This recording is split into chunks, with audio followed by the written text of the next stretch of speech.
Welcome to TV advise Anakapalli జిల్లా నర్సీపట్నం.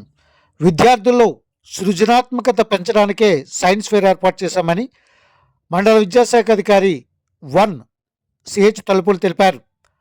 5 రోడ్ల జంక్షన్లో గల జడ్పీ మెయిన్ స్కూల్లో మండల స్థాయి సైన్స్ ఫేర్ కార్యక్రమం జరిగింది. అన్ని స్కూల్ నుంచి విద్యార్థులు తమ ప్రాజెక్టులు తీసుకొని వచ్చారు.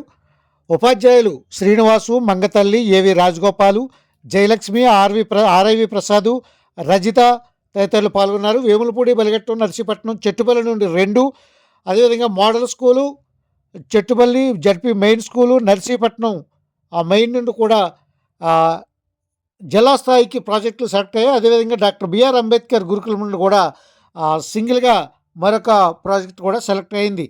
వీటన్నింటిలో కూడా MUO2 నాగేంద్ర కూడా వీటిని పరీక్షించారు. అదేవిధంగా రిటైర్డ్ ఉపాధ్యాయులు బాబీ మాస్టర్ కూడా పర్యవేక్షణ జరిపారు.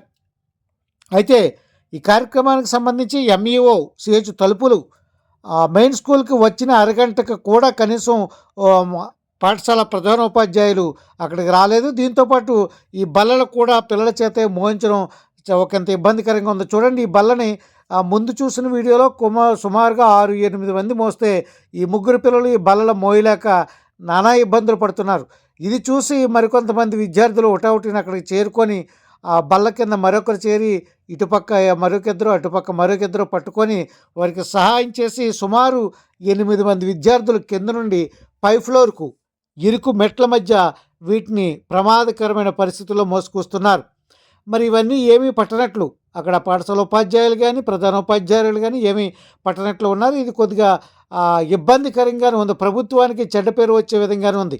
మరి మేడపై నుంచి ఏమైనా ఇబ్బంది కలిగినా, మరి పిల్లలకి ఏమైనా తగిలినా, ఈ చలికాలం ఒకటి, ఈ ఇనుప బెంచీలు ఇవన్నీ కూడాను వీటిపై మరి అధికారులు ఏ చర్యలు తీసుకుంటారో వేచి చూద్దాం.